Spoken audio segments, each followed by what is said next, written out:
Okay, everybody, here we go. Welcome to Functionally Literate AWP Boston. We're so happy to have you guys all here this lovely afternoon. We are Functionally Literate, which is a reading series from Orlando, Florida. We're up here in Boston celebrating and having a good time and of course, sharing some fiction with you and poetry with you this afternoon. So my name's Jared Sylvia. I am the host of Functionally Literate, also the weird little creepy guy in a room organizing things, pulling strings, spider webs and whatnot. So let me introduce the series to you and then we'll get started right into it. Did you know Jack Kerouac was liquor drunk in his mom's one-room house in College Park in Orlando when On the Road was smashing sales in New York? Or that Hemingway's favorite urinal still stands, a charming garden decoration, much loathed by his then-wife, if accounts are true, in their former house in Key West? Or that there is something interesting about Carl Hyacin? Not anything I'm aware of. Bringing a fiction series to you guys from Central Florida, I feel that it's my responsibility to account for the state in some way, so I'm going to attempt to do that. Things I could tell you about. I could tell you about Flagler's Railroad pushing southward through the state, Timucua and Seminole Native communities, free-roaming alligators, strange vacation memories, North America's oldest city, Tampa Lectores, South Beach exploits, how Disney World will not allow anyone to be pronounced dead on their property, the Vietnamese pho restaurant in Orlando I like to go to on Sundays, or our governor, who is basically Skeletor from He-Man. So that's something to be aware of. I could tell you about the various writers who have lived there, from Zora Neale Hurston to Karen Russell, but they can't account for the whole state. So it occurs to me there's only really one way to explain Florida, and that's, or one way to characterize the people of Florida, that is, and that is using the Florida Man Twitter account.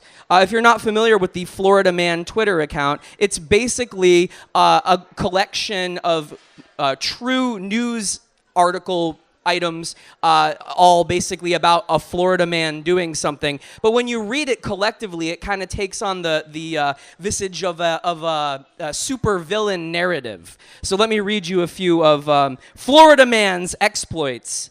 Florida man sets woman's car on fire during argument, later found by police having sex with her on the beach. Florida man with monkey in his truck arrested for DUI.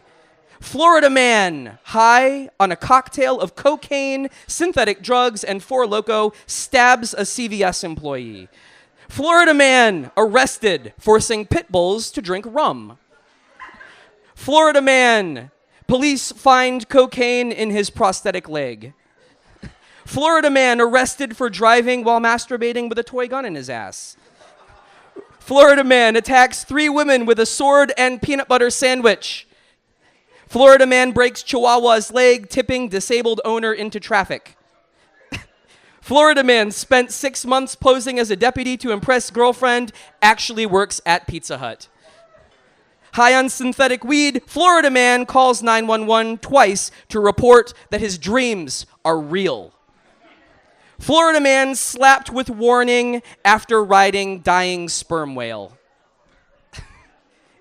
Oh man, Florida man. Okay, so nutritionists now say that one should skip the orange juice and instead eat the orange. I think Florida is a lot like that too, because Florida can be taken whole, the pulp of the people intact and fibrous. There's a certain nutrition to the people of Florida.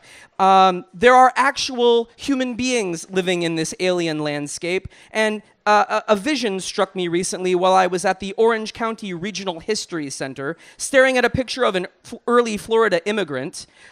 These were the people that were called in Florida the Cracker community. They were these Scottish and Irish descended herders who raised cattle in free ranges, sustenance farming, and eking out an existence in what was certainly an inhospitable terrain.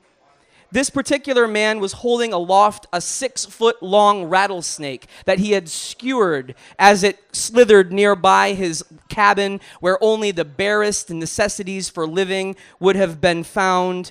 And as he stands in this picture, looking at the camera, wearing an uncharacteristic for that age in photography smile on his face, his palmetto hat askew on his head, he stares at us and seems somewhat gleeful. And in a way, that to me speaks more about the nature of Florida than anything. I welcome you guys to our wonderful Functionally Literate series here in AWP in Boston.